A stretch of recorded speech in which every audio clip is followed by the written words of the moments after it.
Yo guys, today we're gonna take a look at rsvelte, a Rust port of the Svelte compiler and other toolchain packages.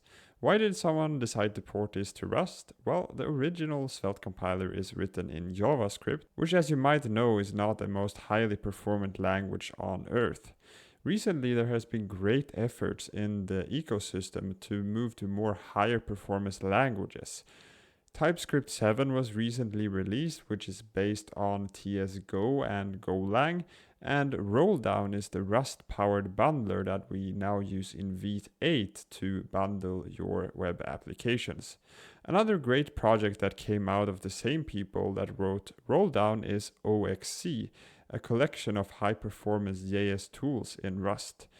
OXC includes a linter that is up to 70 times faster than ESLint and a formatter that is 30 times faster than Prettier.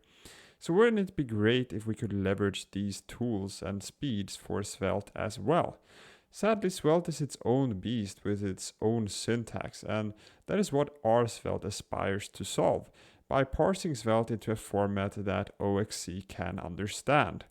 To make sure that we actually maintain parity with the original Svelte compiler, it runs a great amount of official test fixtures and also tests against 32 real-world open source repositories. So this tool can really help to improve the performance of compiling, linting, and formatting large code bases. You can also run it in your CI pipeline, and you no longer have to wait multiple minutes for that to turn green. There's also efforts to port the Svelte language server to increase the velocity of the development workflow, but it currently only supports linting and formatting since that is what is supported by TSGO under the hood. It should also be mentioned that this is quite an experimental project and it's very much a work in progress. There are some features which are not fully supported yet, and it should also be mentioned that there was a lot of AI used, it seems, when this project was constructed. So how can we get up and running with rsvelte? Well, let's start by creating a traditional Svelte project with Vite. So I'm just gonna do yarn create Vite, selecting Svelte and TypeScript, and running this in the browser. We can see this beautiful little scaffolded project that we have for us. Now, in order to use rsvelte, all we have to do is install the Vite plugin Svelte that comes from rsvelte instead of Svelte. It's really a drop-in replacement, so we can just install this. Now that we have it installed, all we have to do is switch out Svelte.js for Svelte rsvelte instead. And if we try running this project again, we can see that it still works beautifully, just as expected. If we want to try out the performance difference, we can just run yarn build on this project. Now I'm running with the traditional Svelte compiler. It took about 0.41. If I get rid of this and import rsvelte again and run it again, we can see it's done in 0.26, so quite a lot faster. Now this is of course a very minimal project with just this counter button, and you won't really see that huge of a benefit. I did, however, want to try it out against a heavier code base, so I wanted to try out my self-tracking project called Perfis. All I really did have to do was to switch out Svelte.js here for rsvelte, and let's see if this runs then. So if I do yarn dev, we can see that it actually successfully works, and it still renders exactly and behaves exactly like before. So if we try out the same experiment on this project, which is a little bit of a larger code base, we can see that it takes a little bit longer to run. And if I were to now switch this out for rsvelte and get rid of this again and run it once more, we can see that it's considerably much faster.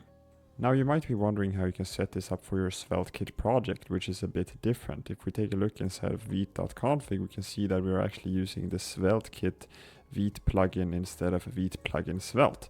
It's actually possible to do this with the help of an override. So as it's mentioned here on the GitHub page, we can actually override our Vite plugin Svelte, since it tries to pull this Svelte.js plugin Svelte under the hood when resolving SvelteKit. We can actually override it to use the rsvelte variant instead. So I'm currently on a more modern PNPM version, so for this I had to modify it inside of my PNPM workspace file, but It works pretty much the same. You can find a similar configuration for npm as well. We just say that we, instead of use vite plugin svelte from svelte.js, we want to use the rsvelte variant. And if I try running this now again, we can see that it will start using rsvelte vite plugin svelte instead. And our SvelteKit project is still working as intended. So all in all, a really interesting initiative. It definitely has some rough edges and it's not ready for production, I would not say. But it's definitely interesting to see how this project will evolve. It should also be mentioned that there are other alternatives to rsvelte which attempts to do a similar thing. We also have Svelte RS that is also built on OXC and tries to do something similar. So there's multiple initiatives that attempt to do this, and it's definitely recommended to just try these out on your projects and see if they work and if they actually help you improve your performance in builds and linting and formatting. It's just all in all good to test out these tools and help to improve them, because I think there's a lot of potential in them moving forward. Other than that, I hope you guys enjoyed this video. Feel free to let me know of your thoughts on these tools in the comments down below, and I will see you guys in the next video. Peace out.